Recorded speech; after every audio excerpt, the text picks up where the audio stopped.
नमस्कार, स्वागत है आप सभी का। आप देख रहे हैं कुरुक्षेत्र। मैं हूं सौरभ शर्मा।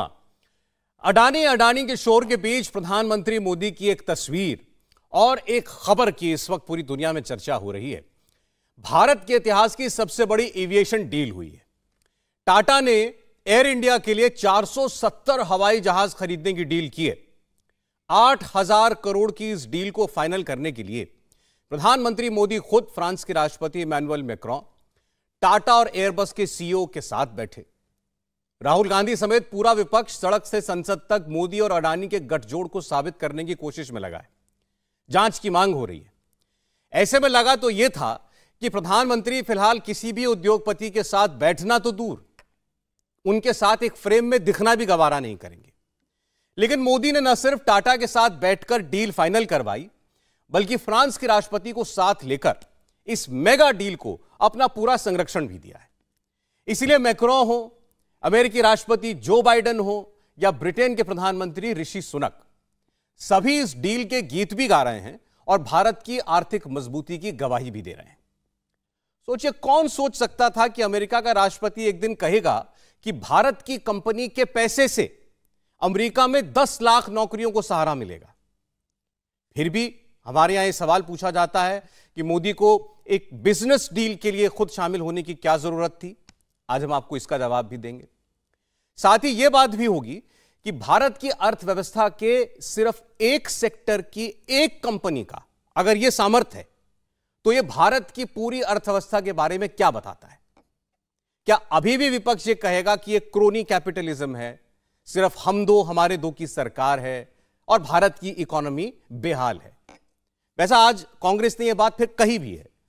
कांग्रेस पार्टी ने आरबीआई को, सेबी को चिट्ठी लिखकर एक बार फिर अडानी के मामले की जांच करने की मांग की है। और दुनिया भर में जो यह मायूसी का माहौल है, इस माहौल में हिंदुस्तान को एक ब्राइट स्पॉट आखिर क्यों कहा जा रहा है, सुनिए इसे लेकर खुद प्रधानमंत्री मोदी ने क्या कहा है।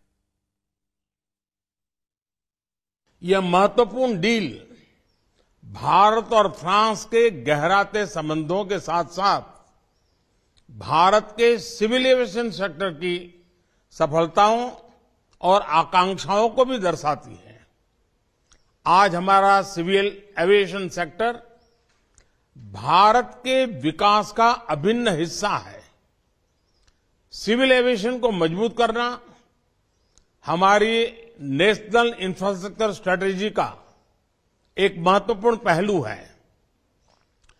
पिछले 8 वर्षों में भारत में हवाई अड्डों की संख्या 74 से उछलकर 147 हो गई है, यानी लगभग 2 गुनी बढ़त।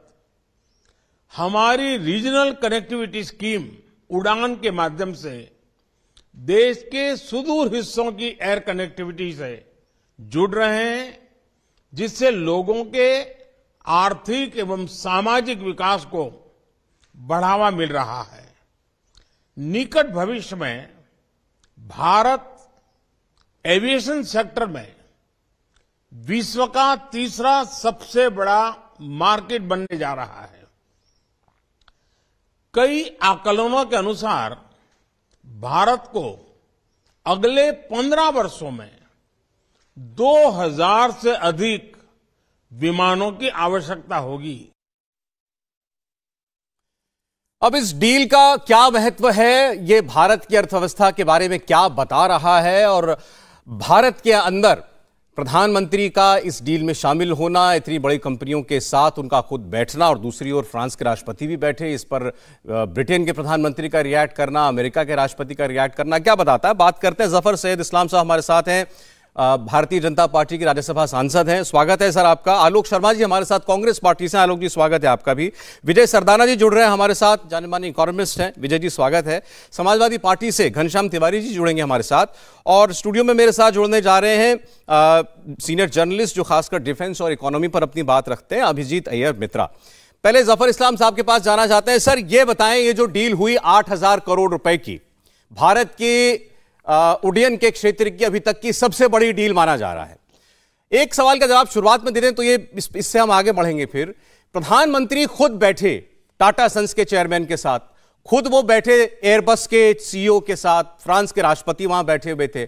कई लोगों ने पूछा, एक कंपनी की डील थी, इसमें प्रधानमंत्री क्यों थे? देखिए, आपने पढ़ा होगा फ्रांस के जो प्रेसिडेंट है या यूएस के प्रेसिडेंट है या देश के प्रधानमंत्री, सबके ट्वीट्स पढ़े होंगे आपने। सब में लिखा है स्ट्रेटेजिक पार्टनरशिप। देश आगे बढ़ रहा है, देश को स्ट्रेटेजिक इनिशिएटिव जब हो तो उसमें देश के जो राष्ट्रपति हो या प्रधानमंत्री हो, उनके साथ मिलजुल के करने से बहुत सारे और दरवाजे खुलते हैं। आपको आज दुनिया के पटल पे भारत के प्रधानमंत्री ने जिस तरह से अपना दबदबा बनाया है, चाहे वो देश की इकोनॉमी को लेकर, चाहे वो और भी इश्यूज जैसे टेररिज्म को लेकर, चाहे और भी बहुत सारे इश्यूज में, या ग्लोबल लीडरशिप जो है वो प्रदान करने की हैसियत से, तो वो एक बड़ी जो है इंपॉर्टेंट जगह पाई है देश ने उनकी वजह से। और आज की इस डील में सिर्फ अकेले आप आइसोलेशन में मत देखिए कि सिर्फ एक कंपनी के लिए डील हो रहा था। ये देश के लिए एक बहुत बड़ी उपलब्धि है। ये देश को आगे बढ़ाने के लिए दो कंट्री के बीच में बहुत सारे ऐसे स्ट्रेटेजिक इनिशिएटिव होंगे जिसका लाभ कई और लोगों को मिलेगा, और अल्टीमेटली किसको लाभ होगा? देश को लाभ होगा। तो इसलिए इसको ये कहना कि सिर्फ देश के प्रधानमंत्री, मतलब ये आप जाते हैं, आपने देखा जब देश के प्रधानमंत्री जाते हैं कहीं बाहर में तो कई एमओयू साइन होते हैं, तो उस वक्त नहीं जाते हैं क्या? देश के प्रधानमंत्री बहुत सारे बिजनेसमैन, एमओयू साइन होता है तो देश के कंपनियों के साथ ही तो साइन होता है एमओयू, तो उसमें प्राइवेट कंपनियां भी होती हैं, पब्लिक सेक्टर भी कंपनियां होती है।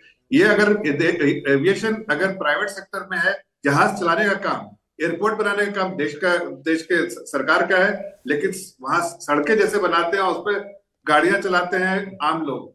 ये सरकार की भी गाड़ियां चलती हैं आम लोग। यहाँ पर ज्यादातर जो है वो प्राइवेट सेक्टर में है। अब तो सब प्राइवेट सेक्टर भी है, और उसमें अगर इस तरह की लीडरशिप प्रोवाइड करते हैं और देश के अर्थव्यवस्था को आगे बढ़ाने के लिए ऐसे सपोर्ट करते हैं, तो उससे समझ में आता है कि देश के प्रधानमंत्री देश को आगे बढ़ाना चाहते हैं, और उसका योगदान जो है पूरी दुनिया ने सराहा है। चाहे वो फ्रांस के प्रेसिडेंट हो या अमेरिका के प्रेसिडेंट हो, उन्होंने इसको सिर्फ थम्स अप नहीं किया, बल्कि उन्होंने कहा है ये स्ट्रेटेजिक इनिशिएटिव दो मुल्कों के बीच में और बेटर बायलैटरल। मैं जरा पूछ लेता हूं आलोक शर्मा जी, घनश्याम जी यहां पर हैं, कि इस डील को लेकर जो हमारा राजनीतिक विपक्ष है इस वक्त वो क्या सोच रखता है? आलोक शर्मा जी, राहुल गांधी जी बार बार कहते हैं हम दो हमारे दो की सरकार है। आप लोगों ने लोकसभा में, राज्यसभा में नारे लगाए थे मोदी अडानी का रिश्ता क्या। अब मोदी टाटा के साथ भी बैठ गए, अब इसको लेकर क्या कहेंगे? देखिए, मुझे लगता है कल तक तमाम बीजेपी के प्रवक्ता शोर मचा रहे थे। बीजेपी जो है आज जिस तरह से देश को चला रही है वो कोई और नहीं चला सकता है, और कांग्रेस जबरदस्ती गोरों के पीछे खड़ी हुई। आज गोरों की, आलोक जी जी आप में दोगलापन है कि किस तरह से 2 दिन में किस तरह से स्टेटमेंट बदली, और ये तो शायद लग रहा है मेक इन इंडिया हो रहा है। मेक इन इंडिया का इतना बड़े बड़े नारे दिए गए, और आज एक प्राइवेट कंपनी को जेट खरीद रही है प्राइवेट कंपनी अपने लेवल पर। बेगानी शादी में अब्दुल्ला दीवाना, क्या है वो कहावत, जी मोदी साहब को फंडिंग अवेलेबल कराइए। अगर इतना ही मोदी साहब में हुनर था और पूरा विश्व मोदी साहब को मान रहा था, तो एयर इंडिया से क्यों नहीं खरीदवा दिए 300-400 जहाज? पहला सवाल। दूसरा सवाल, अगर इतना ही मोदी जी की वजह से सब कुछ हो रहा है तो जेट एयरवेज क्यों बंद हो गया? मोदी जी के आने के बाद ही बंद हुआ होगा। और स्पाइस जेट जो है वो बंद होने के कगार पे। इनके सांसद जो हैं वो इमरजेंसी डोर खोल देते हैं, उसकी जांच तो कराई नहीं जाती इनसे। खैर, आज का विषय वो नहीं। हमारा जो कहना है, टाटा 150 साल पुरानी कंपनी जी, उसको तुलना अगर आप अडानी से करेंगे तो मैं समझता हूं देश के निर्माण में टाटा का एक बहुत बड़ा योगदान रहा है। आप टाटास का अपमान कर रहे हैं। और कृपया करके सौरभ भाई, आप बहुत वरिष्ठ जर्नलिस्ट हैं, आप अडानी से तुलना मत कीजिए। हमने जो बात कही, निजीकरण कौन लेकर आया? पहला निजीकरण आलोक जी, आपके मेजर कब आया? इसमें मुझे नरसिम्हा राव जी की सरकार में। आपकी आवाज बीच बीच में क्रैक कर रही है, आपकी आवाज बीच बीच में क्रैक कर रही है, लेकिन अभी तक आपने जो बातें कही हैं मैंने नोट कर ली। मैं पूछता हूं, इसको थोड़ा सा ठीक करने की कोशिश करते हैं, क्योंकि आपका वीडियो और ऑडियो दोनों क्लियर नहीं आ रहा है बहुत ज्यादा। मैं घनश्याम जी के पास जा रहा हूं, इस बीच इसको हम ठीक करवाते हैं। घनश्याम जी देखिए, अभी जो आलोक जी ने सवाल उठाया मैं जवाब लेता हूं इनका। एक प्राइवेट कंपनी जहाज खरीद रही है, ये बात ठीक है, लेकिन 8,000 करोड़ की डील हो, प्राइवेट कंपनी 470 जहाज खरीदेगी, वो जहाज चलेंगे तो भारत में? जहाज में वो जहाज जब ऑपरेशनल होंगे तो उससे जो नौकरियां बनेंगी उनको चलाने के लिए एविएशन सेक्टर में जो भी कुछ बढ़ोतरी होगी वो नौकरियां भारतीयों को मिलेंगी। तो क्या ये कहना कि एक प्राइवेट कंपनी अपने पैसे से प्राइवेट डील करके अगर जहाज खरीद रही है तो इसमें भारत का क्या फायदा, क्या ये सोच ठीक है? नमस्कार सौरभ जी, आपको, दर्शकों को और को पैनलिस्ट को। 3 बातें प्रमुख हैं। पहली बात कि इसका संदर्भ है नरेंद्र अडानी चर्चा। तो ये बताइए कि इससे पहले नरेंद्र मोदी जी ने जब रतन टाटा जी से मुलाकात की होगी, कभी ऐसा हुआ होगी भारतीय जनता पार्टी के सांसद, प्रवक्ता, मंत्री जो मक्खी उड़ने पे भी टीवी पर बहस करने के लिए आ जाते थे, वो गायब हो गए। 1 हफ्ते तक, जब तक ये नरेंद्र अडानी चर्चा होती रही, इस घोटाले का भंडाफोड़ होता रहा, भारतीय जनता पार्टी के सांसद, प्रवक्ता, मंत्री टीवी से गायब थे। दूसरे लोग मुखौटा बन करके प्रवक्ता बन के आते थे, या तो वो अडानी जी के या नरेंद्र अडानी जी के प्रवक्ता थे, या फिर अडानी समूह के थे, या बीजेपी के थे, मैं नहीं जानता। पहली बात। दूसरी बात कि अगर संसद में पूछा जाता नरेंद्र मोदी जी से, ये बताइए रतन टाटा आपके साथ कितनी बार विदेशी दौरे पे गए, आपके दौरे के बाद कितनी बार, तुरंत बाद कितनी बार गए, और रतन टाटा जी ने आपके पार्टी को कितने रुपए का चंदा दिया पिछले 20 साल में, तो क्या नरेंद्र मोदी जी चुप रहते, जवाब नहीं देते? लेकिन जब अडानी जी के बारे में पूछा गया तो नरेंद्र मोदी जी नरेंद्र अडानी जी स्वरूप में आ गए। उन्होंने एक शब्द, एक बार भी जिक्र नहीं किया। तो अगर कोई लगातार छुपने की कोशिश करता रहे तो सवाल उठना लाजमी है जी। जो व्यक्ति, एक आखिरी बात कहूंगा, संसद में कई बार कहा गया, पिछले साल भी कहा गया, जब भारतीय जनता पार्टी के प्रवक्ता जफर इस्लाम जी सांसद थे, उस समय भी कहा गया, इनके सामने कहा गया, जवाहर सरकार जी ने कहा कि जो व्यक्ति नरेंद्र मोदी जी के साथ जब वो शपथ लेने आते हैं, उनके साथ 2014 में आते हैं, उस समय उनकी संपत्ति 47,000 करोड़ थी, और जनवरी में 2013 में 23 में उनकी संपत्ति हो जाती है 11 लाख करोड़ या 10 लाख करोड़, शायद जफर इस्लाम जानते होंगे। तो ये जादुई छड़ी कौन सी है जो बाकी भारतीयों को नहीं मिली, सिर्फ एक ही व्यक्ति को मिली? तो ये सवाल लाजमी है। घनश्याम जी, आप अडानी को लेकर सवाल पूछना चाहते हैं, जफर इस्लाम यहां पर है, आप जरूर पूछें, वो जवाब देंगे, मुझे कोई ऐतराज नहीं है, आप उस पर जो भी सवाल पूछना चाहें। अभी जो लेकिन प्रेजेंट कॉन्टेक्स्ट में हम बात कर रहे थे, मोदी अडानी का रिश्ता क्या, ये तो पूछा। अब जब टाटा के साथ ये बड़ी डील हो रही है, आप तो इकोनॉमी के जानकार व्यक्ति हैं, तो मैं आपसे ये समझना चाह रहा था कि क्या आज फिर ये सवाल पूछा जाएगा, मोदी टाटा का रिश्ता, क्या मोदी ने डील क्यों करा दी? देखिए, रतन टाटा या टाटा समूह को अडानी समूह से उसकी तुलना करना, वो नेहरू जी की तुलना सावरकर से करने की तरह होगा। एक समूह ने देश निर्माण में लगातार काम किया है, न उसने एलआईसी से बैकडोर से पैसे लेने की कोशिश की, न उसके ऊपर मॉरिशस से फंड लाने का आरोप है, न उसके अपने परिवार के लोगों के ऊपर आरोप है। और दूसरा समूह जो है, जब उस पर आरोप लगे तो उन्होंने कहना शुरू कर दिया कि Adani is India and India is Adani, और बीच में नरेंद्र मोदी जी और भारतीय जनता पार्टी चुपचाप बैठे रहे। जब भारतीय जनता पार्टी से सवाल पूछा जाता है तो कहते हैं कि मोदी इज इंडिया, जब अडानी से सवाल पूछा जाता है तो भारतीय जनता पार्टी के लोग कहते हैं कि अडानी इज इंडिया। भैया आप डिसाइड कर लीजिए, Adani is India, Modi is India या नरेंद्र अडानी इज इंडिया? नहीं, आप ये कहना चाहते हैं कि अगर टाटा की कंपनी कोई निवेश कर रही है, टाटा की कंपनी अगर कहीं पैसा लगा रही है तो वो तो भारत निर्माण है, और अगर अडानी ऐसा कुछ करता है तो वो भारत का नाश है। भैया आप ये बताइए कि जो पैसा लगाया गया है, क्या वो मॉरिशस की शेल कंपनी से आया था? वो पैसा किसका है? टाटा समूह से अगर आप ये सवाल पूछेंगे, टाटा समूह प्रेस कॉन्फ्रेंस करके आपको बता देगा। अडानी समूह से सवाल कई दिनों से पूछा जा रहा है, ना भारतीय जनता पार्टी के प्रवक्ता बता रहे हैं, ना अडानी समूह। चलिए मैं पूछ लेता हूं, जफर साहब हमारे साथ। जफर साहब देखिए, बात टाटा की होगी, अडानी का नाम फिर भी आएगा। अडानी पर उनका कहना है कि आप लोग चुप्पी मार जाते हैं, जवाब नहीं देते, मोदी जी भी कुछ नहीं बोलते। देखिए, कल ही अमित शाह जी ने कहा, अगर उनको पढ़ने लिखने की तो उनको आदत है, उनको रोज न्यूज़पेपर लेके पहुंचते हैं, आज पढ़ लेते न्यूज़पेपर। उन्होंने सारी चीज उसके बारे में कहा है कि भाई हमें क्या है, एक प्राइवेट कंपनी है, अपना काम कर रही है, उसके हमें इससे कोई लेना देना नहीं है, हमें कोई डरना नहीं, कोई भी इन्वेस्टिगेशन हो, कोई भी हो, जो रेगुलेटर्स अपना काम कर रहे हैं करने दीजिए, कोई इसमें हम किसी चीज से डरते ना है, ना हमें कोई छिपाने या ढकने की जरूरत है। तो हम तो खुल्ला बोल रहे हैं, हमें कौन से भागने की जरूरत है? भागने की तो आपकी जरूरत है। शायद आप लोगों ने कुछ ऐसा डील काटा होगा, अनिल अंबानी के साथ घूमते रहते थे, आपके पार्टी के जो मुखिया थे पहले, अभी स्वर्गीय मुलायम सिंह यादव जी, उस वक्त क्या था भाई, कौन सा अरेंजमेंट था आपका? हमको पता नहीं। उस वक्त आप तो राज्यसभा तक भी भेज दिया उनको, मतलब लाद लदा दो, घर तक पहुंचा दो वाली बात है। आपने तो सब कुछ कर दिया, और आज आप नरेंद्र अडानी और ये इस तरह की बेतुकी बातें कर रहे हैं। उस वक्त तो हमने नहीं कहा मुलायम अंबानी, ऐसा तो नहीं कहा। उस वक्त तो आपने घर तक भेजा भाई, और सुबह शाम उठना बैठना खाना, 1000 फोटो दिखा सकता हूँ। साथ में डांस गाना नाच गाना होता था, जो आप साइफाई में तो वहां भी बैठे दोनों पाते थे साथ, दोनों ड्रिंक करते हुए डांस गाना करते रहे। तब तो आपने ऐसा नहीं बोला कि भाई ये मुलायम अंबानी हो गया, ऐसा तो नहीं बोला क्या? सब आपकी चुप्पी हो गई थी? देखिए, इस तरह की घटिया बात करना तिवारी साहब अच्छा नहीं लगता। देश के प्रधानमंत्री के बारे में, देश के प्रधानमंत्री सबकी चिंता करते हैं, सबके लिए करते हैं।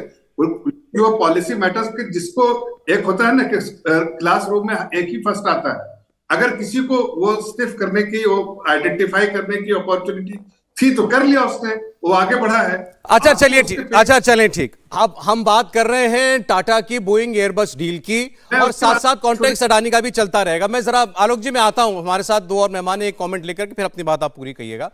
अभिजीत स्टूडियो में। अभिजीत, पहले तो बताएं इस डील का महत्व क्या है? भाई हमारे एक सेक्टर में, एक जैसे अभी आलोक जी कह रहे थे, भाई एक प्राइवेट कंपनी ने प्राइवेट कंपनी से डील की है, बेगानी शादी में अब्दुल्ला दीवाना, भारत सरकार नाच रही खामखा। देखिए, ये तो भारत सरकार कहाँ नाच रही है। जब तक मैं इन्फॉर्म्ड हूँ, मैक्रॉन तो भारत सरकार के भाग नहीं है ना, पर मैक्रॉन ने भी ट्वीट किया उसके बारे में नरेंद्र मोदी को टैग करके। जो बाइडेन तो भारत सरकार के अंग नहीं है, वो तो मोदी के साथ बिजनेस डील में मिले नहीं हैं, तो उन्होंने कैसे ट्वीट किया नरेंद्र मोदी को टैग करके और नरेंद्र मोदी को थैंक यू बोल के? बस यही लोग बहुत ज्ञानी हैं, और जो बाइडेन और मैक्रॉन तो महामूर्ख सम्मेलन में प्रस्तुत हुए हैं ना ट्विटर पे। देखिए, जब भी इस किस्म का कोई डील होता है तो काफ़ी सारा गवर्नमेंट का साथ हमेशा होता है, होना भी चाहिए, क्योंकि इस सब में हमको टेक्नोलॉजी भी ट्रांसफर, ठीक है जितना मिलना था उतना तो नहीं मिल रहा है, पर कुछ तो टेक्नोलॉजी ट्रांसफर मिल रहा है। किसी ने आत्मनिर्भर भारत की बात की, उसमें जो लीप इंजन है, जो जनरल इलेक्ट्रिक का है, जो कमर्शियल चलाता है, और उसका जो कोर है वो मिलिट्री इंजन भी चलाता है, वो तो इंडिया को ट्रांसफर हो रहा है, उसके कंपोनेंट सब इंडिया में बनेंगे, तो इसका आत्मनिर्भर भारत का भी एक अंग है। और रही बात टाटा की, आप देख लीजिए, एक ज़माने में आप पहले पोखरण विस्फोट का फोटो देखिए, इंदिरा गांधी जी उधर किसके साथ हैं? जेआरडी टाटा जी के साथ। उन दिनों में टाटा और भारत सरकार एक होता था, और दोनों भी एक होते थे। अब आप देख लीजिए, टाटा से तो उनको आज भी दिक्कत नहीं है, वो तो ये इस बात पर नाराज हो रहे हैं कि टाटा और अडानी की तुलना मत नहीं, पर क्यों? जो नए लोग आते हैं इनको ये हो जाता है ना, ये परंपरागत अमीर नहीं है, नया स्टार्टअप सब चोर है ना। बस परंपरागत अमीर को ही पूरा ढांचा संभालना चाहिए, बाकी सब हाँ हुजूर करके भीख मांगना चाहिए ना रास्ते पे। यही लोग बोलते हैं स्टार्टअप इंडिया, हम यंग यूथ के लिए ये कर रहे हैं, वो कर रहे हैं, और फिर जो नया कंपनी आता है उसका देखभाल नहीं करोगे। और रही बात मॉरिशस की, 2009 में आपको पता है टाटा ने कहां से $1 बिलियन के तकरीबन रेज किया था? वही मॉरिशस से, वही सेलफोन कंपनी से। वायोमिंग नाम का एक सेलफोन सब्सिडरी था, उसी से पैसा आके फिर उन्होंने 2011 में अमॉल्गमेट किया था जी, ठीक है ना। तो अगर ये ना तो हमारे में सब हो या अडानी हो, भारत की प्रगति में हर कोई शामिल है, मतलब ये। चले ठीक, एक सवाल और फिर आलोक जा रहा हूं विजय जी। अब सवाल ये भी पूछा जा रहा है विजय जी, अभी जैसे कहा आलोक जी ने, बात तो हो रही थी मेक इन इंडिया की।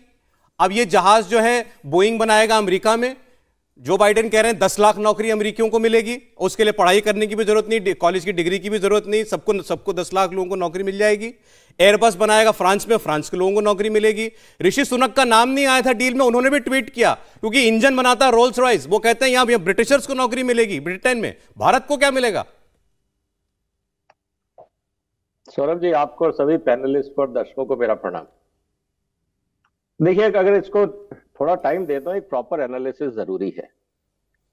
आज जो प्रधानमंत्री जी ने कहा कि आने वाले दिनों में भारत को 2000 एयरक्राफ्ट चाहिए, आपको ये पता है कि जब एयर सेफ्टी की बात आती है तो आप घरों में या कॉटेज इंडस्ट्री में एयरक्राफ्ट नहीं बना सकते। एयरक्राफ्ट बनाने के लिए हजारों पार्ट, हजारों टेक्नोलॉजीज और बहुत सारी पेटेंटेड टेक्नोलॉजी यूज होती है जब पब्लिक सेफ्टी की बात आती है। आप कोई सड़क पे ई रिक्शा नहीं बना रहे हो, ये हमें समझना होगा। दूसरा इंपॉर्टेंट मुद्दा है कि आज चाइना में करीब 7000 कमर्शियल प्लेन है, करीब 7,500 अमेरिका में प्लेन है। जिस तरह से भारत की ग्रोथ है, निश्चित रूप से आपको एयरपोर्ट्स की जरूरत होगी, क्योंकि टाइम इज ए मनी। तो आप सुबह जाके शाम को अगर चेन्नई से वापस आ सकते हैं, बनिस्बत 7 दिन आप बाई रेल जाए या बाई ट्रेन बाई रोड जाए तो 15 दिन लगेंगे। तो आपको इस बात को समझना होगा कि देश की रफ्तार के लिए एयरलाइंस जरूरी है। अब रही बात कि साहब सरकार वहां क्या कर रही थी, दो कंपनियों के बीच की बात है, मैं थोड़ा सा कॉन्टेक्स्ट में बात करना चाहूंगा। सर, जब लड़के लड़की लव मैरिज करते हैं तो माँ बाप का क्या रोल है? उन्होंने तो ढूंढा नहीं ना, उन्होंने तो ढूंढा नहीं, माँ बाप क्यों पहुंच गए वहां पे? उनका क्या रोल था भाई? आज अगर स्टेट का इलेक्शन होता है तो सेंट्रल लीडरशिप क्यों पहुंच जाती है पॉलिटिशियंस की? राहुल गांधी साहब या मुलायम जी या अखिलेश जी या मोदी जी सब क्यों पहुंच जाते हैं? क्योंकि एक कॉन्फिडेंस बिल्डिंग मेजर है। और जब इस स्ट्रेटेजिक टेक्नोलॉजी की हम बात कर रहे हैं और जब सारे हेड ऑफ द स्टेट, चाहे वो वहां के मैन्युफैक्चरर हो, सप्लायर हो, मेंटेनेंस क्रू हो, जब हेड ऑफ द स्टेट एक ओकेजन आता है जहां पे, अब कोई बस के एग्रीमेंट में तो कोई नहीं आया ना, आप ये भी समझिए। टाटा ने बहुत सारे बस के एग्रीमेंट किए हैं, ब्राजील से, अमेरिका से, चाइना से, कोई आया? कार की फैक्ट्री लगती है, कोई हेड ऑफ द स्टेट आया? नहीं आया। एक मौका होता है, एक सिग्निफिकेंस होता है। एयरलाइंस हाई एंड एरिया है जिसका एक सिग्निफिकेंस है, स्ट्रेटेजिक सिग्निफिकेंस है जी। वहां पे जब हेड ऑफ स्टेट साथ आते हैं तो दुनिया को यह मैसेज जाता है कि सरकार हाई एरिया ऑफ इन्वेस्टमेंट के लिए तैयार है, आपको सपोर्ट पॉलिसी का भी मिलेगा, सरकार का भी मिलेगा। एक कॉन्फिडेंस बिल्डिंग होता है। जब मनमोहन सिंह जी विदेश जाते थे तो क्या बिजनेस डेलीगेशन साथ नहीं जाते थे? ठीक, मैं 50 डेलीगेशन आपको बता सकता हूं जो मैंने कोऑर्डिनेट किए कांग्रेस के जब नेता जाते थे। फॉरगेट अबाउट प्रधानमंत्री, आपके जो विदेश मंत्री जाते थे, कॉमर्स मिनिस्टर जाते थे, एग्रीकल्चर मिनिस्टर जाते थे, बिजनेस डेलीगेशन लेके जाते थे। फूड प्रोसेसिंग मिनिस्टर थे, बिजनेस डेलीगेशन लेके जाता था। तो ये क्या सब दलाली? मैं जवाब ले लूं सरदाना साहब, फिर एक ब्रेक का वक्त हो जाएगा। आपकी और अभिजीत और जफर साहब ने जो बातें कही उस पर आलोक जी जवाब देना चाह रहे हैं। आलोक जी, आपको जवाब मिला? ना शादी बेगानी है, ना अब्दुल्ला दीवाना है। देखिए, मुझे लगता है कि जिस तरह से अडानी का पक्ष रखा जा रहा है, बिल्कुल क्लियर कट पता चल रहा है कि सरकार अडानी के साथ खड़ी। और जिस तरह से शेल कंपनीज को प्रोटेक्ट करने का काम ये तमाम अर्थशास्त्री यहां पर बैठकर कर रहे हैं, ये देशद्रोह का काम कर रहे हैं। मेक इन इंडिया की हवा तो मोदी जी ने निकाल ली, 25 से 30 लाख रोजगार दूसरे देशों को मोदी जी ने पहुंचा दिए, और ये कॉन्फिडेंस बिल्डिंग हो रहा है। अभी मित्रा जी ने दो बातें बहुत अच्छी कही, दर्शक गौर से सुने, कि नए कंपनी का देखभाल करने के लिए मोदी जी साथ थे अडानी के। बहुत अच्छी बात है, हम तो यही कह रहे हैं ना, देखभाल कैसे की उसकी जांच कर लीजिए। मोदी जी कह रहे हैं 2000 एयरक्राफ्ट चाहिए, लेकिन मोदी जी ये नहीं बता रहे हैं कि इसी साल हिंदुस्तान वर्ल्ड का सबसे आबादी वाला देश हो गया। किसी मीडिया चैनल ने उसके ऊपर डिबेट नहीं की। और जिस समय मोदी जी का जन्म नहीं हुआ था ना, देश ने सैटेलाइट बना दिया था। सरदाना साहब, आप कह रहे हैं टेक्नोलॉजी चाहिए, ये चाहिए, वो चाहिए। एक तरफ मेक इन इंडिया का नारा है और दूसरी तरफ बाहर से सब कुछ हम खरीदेंगे। और मोदी जी इतने एफिशिएंट है, मैंने पिछली बार भी 2 सवाल पूछे थे, वो जेट एयरवेज बंद हो गई, उसको क्यों नहीं बचा लिया मोदी? अच्छा आलोक जी, ठीक, आलोक जी एक बात का जवाब दीजिए। आपने बात की, उससे मुझे एक सवाल दिमाग में आया। आपने कहा आपने कहा हम सब कुछ बाहर से खरीदेंगे। अडानी के प्रवक्ता बन के बैठेंगे तो जरूर सवाल पूछे जाएंगे। सुने मैं पूछना चाहता हूँ, सुने। अच्छा, एक सवाल का जवाब दे दीजिए ना, फिर अपनी बात कह लीजिएगा आप। आपने कहा मेक इन इंडिया की बात हो रहे थे, सब कुछ हम बाहर से खरीदेंगे। मोदी जी का इतना कॉन्फिडेंस है, सिर्फ अपने बैंकों के एनपीए को कम कर लीजिए। सिर्फ एक बात का जवाब दे दीजिए आलोक शर्मा जी, एक बात का जवाब दीजिए। अभी आपके सामने विजय सरदाना जी ने बताया, भारत में एयरक्राफ्ट, कम से कम जो सिविलियन एयरक्राफ्ट हैं जो प्राइवेट कंपनियां इस्तेमाल करती हैं, वो तो नहीं बनते, अभी फिलहाल तो नहीं बनते। तो अगर किसी कंपनी को जरूरत है, एयर इंडिया को जरूरत है, तो वो तब तक ना खरीदे जब तक भारत में ना बनने शुरू हो जाए। सौरभ जी, मैं वही कह रहा हूं कि मेक इन इंडिया की पोल खुलती है इन चीजों से। एक कंपनी जो तीसरे नंबर की सबसे अमीर व्यक्ति बनाती है, उसका पहले 15 टैक्स पेयर्स में कहीं नाम नहीं। ठीक है, अडानी का केवल 21,000 लोगों को, 22,000 लोगों को रोजगार दे रही है वो, डायरेक्टली, इनडायरेक्टली, चाहे कॉन्ट्रैक्ट पे जितने मर्जी को दे रही है। चलिए, टाटा जैसी जो 21 लाख लोगों को रोजगार दे रही है, उससे आप कंपेयर कर रहे हैं उसको। मुझे लगता है कि अडानी का प्रवक्ता बनना बंद करना चाहिए। और हमने जो आरबीआई से मांग की है उसमें 2 चीजें विशेष हैं। पहली चीज, आर्टिफिशियली इन्फ्लेटेड शेयर्स को अगर आप मॉर्गेज करके और सरकारी बैंकों से पैसा दिलवा रहे हैं, इसकी जांच होनी चाहिए कि नहीं। और अगर टाटा ने ऐसा किया है तो टाटा की भी जांच होनी चाहिए। चलिए अच्छा ठीक है आलोक जी, मुझे ब्रेक के लिए रुकना पड़ेगा। आपने जो अभी एक बड़ा आरोप लगाया उसका जवाब ब्रेक के बाद जफर इस्लाम दें। आपने कहा कि ये जो मेगा डील हुई 470 विमान 8,000 करोड़ की डील, ये मेक इन इंडिया की पोल खोलती है। जफर इस्लाम साहब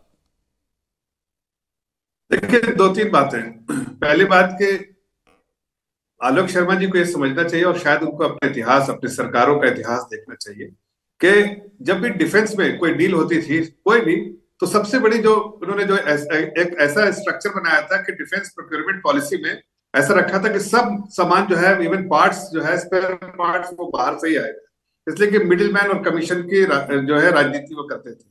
अब हमने जो पॉलिसी चेंज की तो इंडिजिनसली कुछ जो अभी साल के बाद।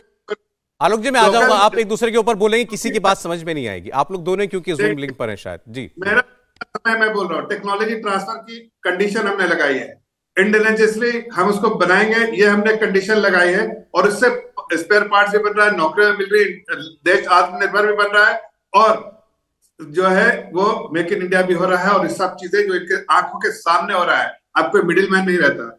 आप देखिए, अब जहां तक बात है एयरलाइंस की बात है, मैं खुद एयर इंडिया में डायरेक्टर रहा हूं। सबसे बड़ी मजबूरी हमारी होती थी, कई बार हम लोग को प्लेन को ग्राउंड करना पड़ता था, इसलिए कि उसका इंजन जो है वो जो बाहर के इसमें फाइनेंसिंग होती थी, बनती थी, दोनों चीज बाहर से होता था। अब धीरे धीरे करके हम अगर इसको पॉलिसी के तहत, इनिशिएटिव के तहत अगर हम हिंदुस्तान में भी इसको टेक्नोलॉजी ट्रांसफर करेंगे, जी जो है उसका एक मोनोपोली सॉर्ट ऑफ मोनोपोली है उसमें, उसको अगर मोनोपोली धीरे धीरे करके हम खत्म करेंगे तो देश की एविएशन सेक्टर को, एयरलाइंस को बहुत बड़ा फायदा होगा। जेट एयरवेज की बात करते हैं तो जेट एयरवेज के लिए आप लोग जिम्मेदार हैं, पूरे तौर से आप लोग जिम्मेदार हैं। जरा जाके उनका इतिहास, जिस तरह से आपने पैसे बांट दिए बैंकों का कह के और कमीशन पूरी कर ली, 10% दे दो 10 जनपद में और उनको दे दो। आप बात कर रहे हैं कि इन्फ्लेटेड शेयर्स को रखने के लिए, ये लोन नहीं ट्रांसफर। आप बोल लीजिएगा इनके बाद में आ रहा हूं, आप जवाब दे दीजिएगा। हाँ जफर साहब कंप्लीट कर लीजिए। शेयर ट्रांसफर नहीं, ट्रांजैक्शन नहीं किया है। नेशनलाइज बैंक ने असेट के कोलैटरल बनाया है, ना के शेयर्स को। शेयर्स एडिशनल सिक्योरिटी हो सकती है, प्राइमरी सिक्योरिटी जो है कोलैटरलाइज लोन दिया है। चलिए ठीक है जफर साहब, आपने कहा मेक इन इंडिया हो रहा है, डिफेंस इक्विपमेंट में मेक इन इंडिया हो रहा है, हम विदेशों की मोनोपोली को तोड़ रहे हैं, जेट को डुबाया तो कांग्रेस पार्टी ने डुबाया। एक बार जवाब ले लेता हूं मैं, बोलिए आलोक जी। देखिए, मुझे लगता है 9 साल के बाद, सत्ता में रहने के बाद, ये सरकार पंडित नेहरू को अभी तक कोसना नहीं भूली। अगर हमने कहीं किसी को डुबोया था, हमने अगर किसी को गलत तरीके से लोन दिया था, तो आपकी सरकार पकौड़े चल रही है। 2-4 को तो जेल में डाल देते भाई। राफेल में 126 एयरक्राफ्ट आने थे, वो आए 36, और टेक्नोलॉजी ट्रांसफर वहीं रास्ते में रुक गई। और जो 550 करोड़ का एक जहाज था, वो 1626 करोड़ का हो गया। अब मिडिल मैन हो गई सरकार, हमारा ये आरोप है। अच्छा। हमारा आरोप है भाजपा पैसे खाती है शेल कंपनीज के, जांच कराइए। हमारा आरोप है कि 42,000 करोड़ रुपया जो एक शेल कंपनी के माध्यम से मॉरिशस से रातों रात अडानी की कंपनियों में इन्वेस्ट हुआ, उसमें नोटबंदी का और भाजपा के नेताओं का पैसा है, उसमें ड्रग्स का पैसा है, उसकी जांच से क्यों भाग रहे हैं आप? क्योंकि अडानी से आपका याराना गहरा है। सवाल ये है, आप जेपीसी से मत भागिए, जेपीसी करवा दीजिए, सरकार गिर जाएगी। साहब जी, जेपीसी करवा दीजिए, जितने अर्थशास्त्री ढूंढने से नहीं मिलेंगे, सरकार गिर जाएगी। टीवी पे बैठ सरकार गिर जाएगी जेपीसी से। अरे काले करने वाले। अच्छा ठीक, आपने कहा कि जफर इस्लाम ने आरोप लगाया कांग्रेस की सरकारों में बिचौलिए मिडलमैन होते थे, वो कह रहे हैं आज सरकार ही मिडलमैन हो गई है। टेक्नोलॉजी का उन्होंने बात की, कौन सी टेक्नोलॉजी जा रही है? एक सेकंड जरा जी, अभिजीत इस पर टेक्नोलॉजी पर ही बोलना भी चाह रहे थे, बोलिए। जो इन्होंने प्रश्न, मैं आ रहा हूं जफर साहब, आ रहा हूं, बोलना शुरू कर चुके हैं। 1 मिनट जरा सुन ले, जरा मैं आ रहा हूं, फिर आ रहा हूं, बोलिए अभिजीत, बोलिए। देखिए, जो राफाल की बात हुई थी, उसमें जो टेक्नोलॉजी ट्रांसफर है, हैरानी की बात है कि जो अंबानी ने जो फैक्ट्री, वो फॉल्कन 50 जो बिजनेस जेट है उसको प्रोड्यूस करने के लिए बना के रखा है, वो बहुत अच्छा कर रहा है। आजकल वो 10 का 40% जो बिजनेस है वो उसी से आ रहा है, जो पुणे के बाहर बनता है, और वो आजकल 10 का टॉप सेलर है, क्योंकि जो एक हायर एंड एयरक्राफ्ट था उसका उन्होंने मिडिल एयरक्राफ्ट बना के अब बेचना शुरू कर दिया। तो वो टेक्नोलॉजी ट्रांसफर तो बहुत अच्छा रहा है, एक्सपीरियंस भी बहुत अच्छा रहा है, शायद जाके उनको भारत में कौन पार्टनर है उसका? अंबानी जी, अनिल अंबानी जी। अच्छा।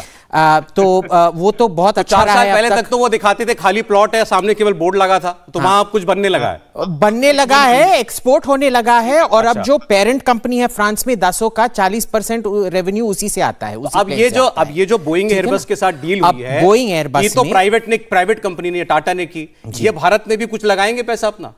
ये किसी तरीके से हमारे यहां पर जॉब्स में हेल्प करेंगे? इसमें जॉब्स में क्या हेल्प आएगा कि जो इंजन है, जो एयरक्राफ्ट का जो सबसे मुख्यतम टेक्नोलॉजी है, इंजन के बगैर गाड़ी नहीं चल सकता, इंजन के बगैर प्लेन भी नहीं चल सकता, वो सबसे इंपॉर्टेंट टेक्नोलॉजी है, वो अब हिंदुस्तान में आएगा। अच्छा, ठीक है ना। और वो बहुत ही महत्वपूर्ण है क्योंकि उसी से सब कुछ चलता है। जब आपका इंजन चलेगा तो बाकी सब तो एड ऑन ये होता है ना। इंजन के बगैर गाड़ी नहीं चल सकती है, बेसिकली यही चीज है। तो इंजन का टेक्नोलॉजी जो सबसे महत्वपूर्ण है, और वो भी एक क्रिस्टल बेस्ड टेक्नोलॉजी है, वो टाटा बोल रहा है कि हिंदुस्तान में आएगा। अब क्या टाटा भी झूठ बोल रहे हैं कि वो टेक्नोलॉजी नहीं आ रहा है? उन्हीं का ट्वीट है, उन्हीं के टाइमलाइन पे। घनश्याम जी, बताया जा रहा है कि इस डील से भारत को बाकी और क्या फायदा होने वाला है? घनश्याम तिवारी। पैसे हैं तो टेक्नोलॉजी में। आलोक जी, 1 मिनट, घनश्याम जी बोल रहे हैं, बोलिए। देखिए, 3 बातें कहूंगा। पहले तो कोई इस स्तर की डील हो रही है तो हर बात पर हम सवाल नहीं उठाते। हमारा सवाल बिल्कुल ठोस है। जो अभिजीत जी ने कहा कि स्टार्टअप्स की सरकार मदद करती है, अभिजीत जी बता दें कि किस स्टार्टअप को 37,000 करोड़ LIC ने मदद की हो, या कौन से स्टार्टअप के पास 38 शेल कंपनियां हैं जिनके ऊपर सवाल हुआ हो। तो इस तरीके से जनता को गुमराह नहीं करना चाहिए। यह सरासर एक साधारण सा सवाल है जो संसद से लेकर सड़क तक पूछा जा रहा है कि पिछले 20 साल में अदानी समूह ने भारतीय जनता पार्टी को कितना चंदा दिया। इसका जवाब अगर अभिजीत जी के पास है तो मैं उनकी सराहना कर सकता हूं, लेकिन जवाब है तब भी वो नहीं दे सकते। दूसरा जो सवाल संसद में पूछा गया कि कितनी बार अदानी जी प्रधानमंत्री के साथ विदेशी दौरे पे गए और उनके जाने के बाद गए, और कितनी बार वहां पर डील हुई। जो अभी कांग्रेस के प्रवक्ता ने कहा कि सरकार डील मेकिंग में आ गई है। सरकार डील मेकिंग में रहे, नीति के रूप में रहे, लेकिन अगर व्यक्ति के रूप में रहेगी तो वो सरकार नरेंद्र अडानी की सरकार कहलाएगी। और इसीलिए जेपीसी की मांग से सरकार को भागना नहीं चाहिए। इसीलिए भारतीय जनता पार्टी के प्रवक्ताओं को जब ये भंडाफोड़ हुआ तो हफ्ते भर के लिए छुप नहीं जाना चाहिए था। अगर वो सामने से आकर के अपनी बात कहते तो देश जानता कि नरेंद्र अडानी के नाम का कोई घोटाला नहीं है, ये केवल अफवाह है। लेकिन क्योंकि भारतीय जनता पार्टी के सांसद, प्रवक्ता, मंत्री 1 हफ्ते के लिए छुप गए थे, संसद में प्रधानमंत्री कुछ बोल नहीं पाए, इसीलिए नरेंद्र अडानी घोटाले का भंडाफोड़ होना। मैं जवाब ले लूं एक बार घनश्याम जी। आपने कहा वो ये कह रहे हैं कि सरकार बड़ी डील्स में, पॉलिसी मेकिंग में अगर प्राइवेट इंडस्ट्री के साथ खड़ी दिखती है, ठीक है, होना चाहिए, लेकिन टाटा अपने पैसे लगा रहा है, अडानी में LIC और SBI का पैसा लगा, ये उनका इल्जाम है। अभिजीत। हाँ जी, देखिए, पहले तो ये बात है, मैंने क्या बोला, ये मेरे जो मैंने बोला उसको घुमा के बात कर रहे हैं। इन्होंने बोला कि अदानी और टाटा की तुलना नहीं की जा सकती। क्यों नहीं की जा सकती? अब जो नॉन परफॉर्मिंग एसेट्स का जो लिस्ट है, इनका सरकार था 10 साल के लिए यूपी में, ये तो छिपा छिपा के रख रहे थे। जो सब लोन घटिया हो गए, वो सबके सब लोन यूपीए के टाइम में ही दिए गए थे ना। उसमें कितने लोगों का नाम आएगा पता है आपको? और उसमें से कितने लोगों ने आपके पार्टी को पैसा दिया होगा वो पता है? सबके सब जो घटिया लोन आज निकल रहे हैं, सबके सब यूपीए के टाइम में दिए गए थे, पूरे के पूरे यूपीए के टाइम में दिए गए थे। आलोक जी को लीजिए स्क्रीन पर। हाँ, बोलिए आलोक जी। 67 LOI मोदी जी की सरकार के बनने के बाद है, ललित मोदी के। और ज्यादा मुंह मत खुलवाइए, एक अभिनेत्री भी इन्वॉल्व है उसके अंदर। बोलिए, रोक कौन रहा है? ब्रांड एम्बेसडर थी, और क्या वो मोदी जी के नजदीक थी कि नहीं? बहुत मुंह खुलेगा तो बहुत दूर तक लग बात जाएगी। आलोक जी, जो बात हो, मेरे ख्याल में आज थोड़ी सी बहुत सतही बात हम ना करें, जो बात हम करें तथ्यों पर करें। हम एक इन्फॉर्म्ड चर्चा कर रहे हैं। नहीं, बोलने दीजिए उनको। इनसे पूछ रहा हूं मैं, 9 साल हो गए, अगर कांग्रेस ने गलत किया था तो सरकार पकड़े चल रही है। ठीक है, नहीं, नाम लीजिए ना सर। बचा दिया, तब तो देश का ख्याल नहीं आया इनको। पूरी अर्थव्यवस्था का भट्टा बैठाने का ठेका पूरी बीजेपी ने ले लिया, और उसके बाद कहते हैं साहब हमारे पास तो कोई सबूत नहीं। आपने नाम लिया, नाम लीजिए ना।